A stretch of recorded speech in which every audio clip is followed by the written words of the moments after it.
Question 3.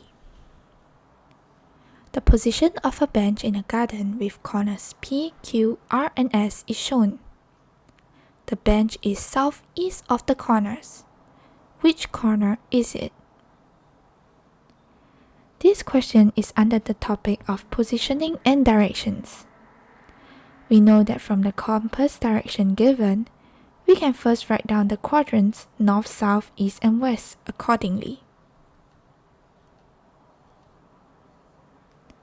As the question asks for the bench being in the southeast direction, we can now visualize ourselves in the different corners P, Q, R, and S. We see that when we are in the position of corner P, the bench is in the southeast direction. Hence, option 1 is our answer.